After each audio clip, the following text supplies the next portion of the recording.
രണ്ടാമത്തെ ചോദ്യം 2, 1, 3, 4, -3, 6 എന്നീ ബിന്ദുക്കൾ യോജിപ്പിച്ചാൽ ഒരു മട്ടത്രികോണം കിട്ടുമെന്ന് തെളിയിക്കുക.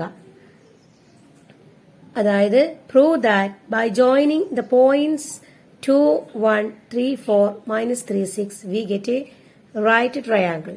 അപ്പൊ നമുക്ക് ഈ ചോദ്യം എങ്ങനെ ചെയ്യുമെന്ന് നോക്കാം. ഇത് നമുക്ക് പൈതഗോറസ് തിയറം ഉപയോഗിക്കാം.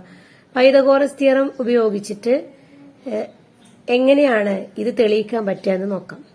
പൈതഗോറസ് സിദ്ധാന്തം അനുസരിച്ചിട്ട് AB², ഇതൊരു റൈറ്റ് ആംഗിളുടെ ട്രയാംഗിളിന്റെ ഹൈറ്റ് ആണ് അല്ലെ, അല്ലെങ്കിൽ ഉയരം. BC എന്ന് പറയുന്നത് ഈ ട്രയാംഗിളിന്റെ ബേസ് അല്ലെങ്കിൽ പാദവശവും AC കർണവുമാണ്.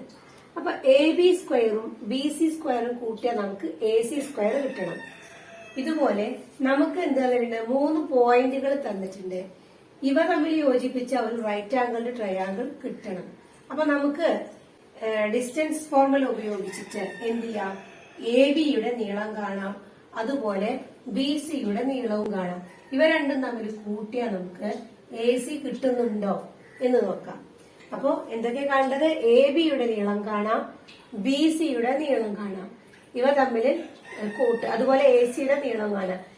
AB-യും BC-യും കിട്ടിയാൽ നമുക്ക് AC-യുടെ നീളമാകുന്നുണ്ടോ എന്ന് നോക്കാം. ഓക്കെ, അപ്പൊ നമ്മള് പോയിന്റുകളോട് എഴുതുക. A2, 1 നമുക്ക് എന്ത് ചെയ്യാം, ഇവിടെ എയുടെ സ്ഥാനത്ത് 2, 1 എന്ന് കൊടുക്കാം. B3, 4 അതായത് ബിയുടെ സ്ഥാനത്ത് നമുക്ക് 3, 4 ബിന്ദുക്കൾ മാർക്ക് ചെയ്യാം. ഇനി C -3, 6 ഇനി വെച്ചിട്ട് നമ്മൾ എന്ത് ചെയ്യാം, നമ്മൾ പഠിച്ച ഡിസ്റ്റൻസ് ഫോർമുല എന്താണ്, x1 - x2 whole square plus y1 - y2 whole square. ഇതില് നമ്മൾ കാണാൻ പോകുന്ന x1ഉം x2, y1, y2 ഏതൊക്കെയാണെന്ന് ആദ്യം എഴുതി വെച്ചാൽ ഇവിടെ നോക്കിയിട്ട് ഇങ്ങോട്ട് പകർത്തി എഴുതിയാൽ മതി. മറ്റേത് ഇവിടെ നോക്കി എഴുതുമ്പോൾ നമുക്ക് കൺഫ്യൂഷൻ ആവും. ഇവിടെ x1 എന്ന് പറയുന്നത് 2 ആണ്, y1 x2 എന്ന് പറയുന്നത് 3യുമാണ്. അപ്പൊ ഇത് x1 ആണ്, ഇത് x2വുമാണ്. അടുത്തത് ഇത് y1, ഇത് y2. എന്നിട്ട് അതെടുത്ത് എഴുതുക. x1 2, x2 3, y1 1, y2 4. ഇനി x1ന് പകരം 2, x2ന് പകരം x1 - x2 അല്ല, അപ്പൊ 2 - 3 whole square plus 1 - 4 whole square. ഇവിടെ എന്താ മൈനസ് വന്നത്, ഇക്വേഷൻ അങ്ങനെയാണ്. x1 - x2 whole square plus ആണ് y1 - y2 ഹോൾ സ്ക്വയർ. ഇനി -3ന്ന് 2 കുറച്ചാൽ -1 സ്ക്വയർ പ്ലസ് -4ന്ന് 1 കുറക്കുക. എന്ത് ചെയ്യാ, അപ്പൊ -3 സ്ക്വയർ ആയി. വലുതിന്ന് ചെറുത് കുറക്കുക. അപ്പൊ 1 + 9 എത്രയായി, AB-യുടെ നീളം നമുക്ക് √10 ആണ് AB-യുടെ നീളം. അപ്പോ AB² എത്രയായിരിക്കും, √10 സ്ക്വയർ ആയിരിക്കും അല്ലെ. അതായത് √10നെ 2 തവണ ഗുണിക്കുക. അപ്പൊ √10 × √10 എന്ന് പറഞ്ഞാല് വലിയൊരു സ്ക്വയറിന്റെ ഉള്ളില് 2 10നെ ഇടുക. അപ്പൊ 10 × 10 എത്ര, 100. സ്ക്വയർ റൂട്ടിൽ പുറത്ത് കിട്ടാ 10. 10 എന്താണ്, AB² ആണ് 10 കിട്ടിയിട്ടുള്ളത്. നമുക്ക് AB² എന്ന് പറഞ്ഞാൽ ഈ ഡിസ്റ്റൻസ് നമുക്ക് എന്ത് കിട്ടി, ഇത്രയും അകലം 10 എന്ന് കിട്ടി. AB² ആണ് ഈ ഡിസ്റ്റൻസ് എത്ര, √10. അപ്പൊ AB² പറഞ്ഞാല് 10. ഇത് ഈ ഡിസ്റ്റൻസ് എത്ര, √10 തന്നെയാണ്. അടുത്തത്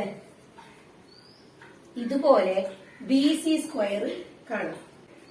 നമ്മൾ കാണുന്നത് BC², BC ആണ് കാണുന്നത്, സ്ക്വയർ അല്ല, BC എത്ര വരിക, x1 എത്ര, BC-യുടെ x1 എന്ന് പറയുന്നത് ഇത് അല്ലെ, BC-യുടെ x1 3, x2 -3, ഇത് y1 4, y2 6. നമുക്ക്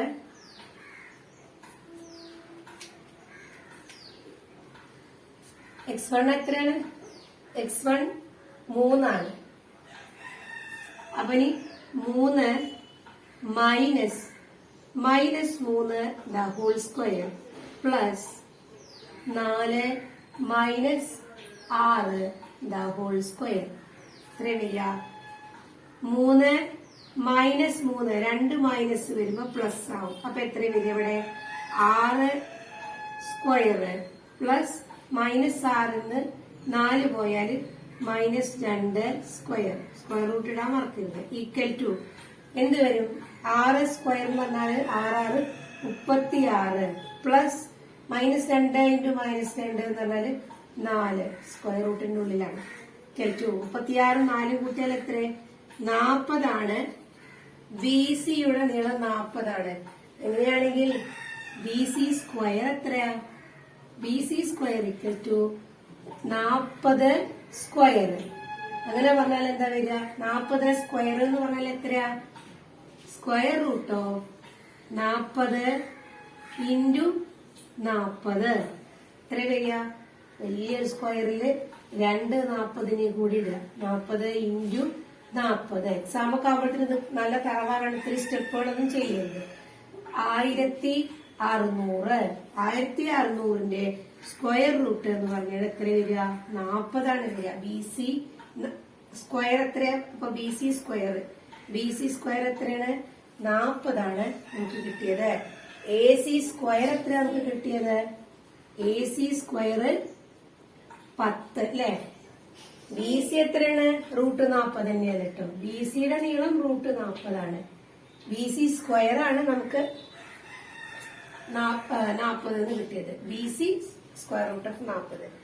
ഇനി ഇപ്പൊ B C square 40, A C square 10. 40ഉം 10ഉം കൂടി കൂട്ടിയ 50 അല്ലേ കിട്ടുക? അപ്പൊ എ സിയുടെ നീളം 50 ആണ് വരുന്നതെങ്കിൽ നമുക്ക് പറയാം ഇതൊരു റൈറ്റ് ആംഗിൾ ട്രയാംഗിൾ ആണ്. അപ്പൊ അതിനെന്ത് വേണം? ഇനി എ സിയുടെ ലെങ്ത് ഇതുപോലെ കാണണം. ഇനി അടുത്ത് എ സി ആണ് കാണുന്നത്.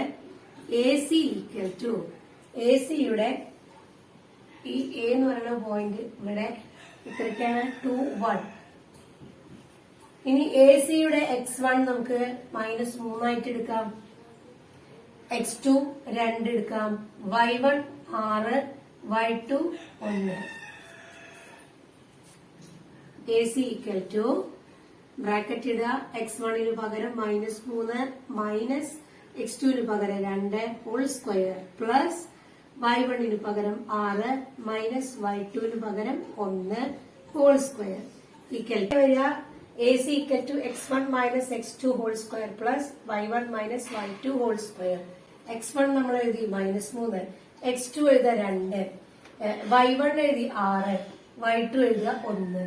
ഇനി -3 -2 whole square plus 6 -1 whole square -3 -2 2 minus വരുമ്പോ എന്ത് ചെയ്യും? കൂട്ടിയിട്ട് മൈനസ് ചിഹ്നം ഇടുക. ഹോൾ സ്ക്വയർ പ്ലസ് 6 പോയാൽ 5 സ്ക്വയർ. അപ്പൊ എത്രയൊക്കെ വരിക? -5 സ്ക്വയർ 25 പ്ലസ് 5 സ്ക്വയർ 25 തന്നെ. രണ്ടും കൂടി കൂട്ടിയാൽ എത്ര വരിക? Square root of 50. A C എത്രയാണ്? 50 ആണെങ്കിൽ എ സി സ്ക്വയർ എത്രയായിരിക്കും വരിക? 50 സ്ക്വയർ വരും. അപ്പൊ എത്ര വരിക? 50 into 50 equal to square root of 2500. പിന്നെ പുറത്തേക്ക് എടുത്താൽ എത്ര വരിക? 50 തന്നെ. ഇപ്പൊ ഇങ്ങനെ ചെയ്യാത്തതിന് നമുക്ക് അറിയണം എ സി റൂട്ട് 50 ആണെങ്കിൽ എ സി സ്ക്വയർ എത്രയായിരിക്കും വരിക? 50. ഇനി നോക്കാം പൈതഗോറസ് സിദ്ധാന്തം ശരിയാണോ എന്ന്. A B square plus A C B C square equal to A C square. A B square നമുക്ക് ആദ്യത്തെ ഈ നീളം എത്ര കിട്ടിയത്?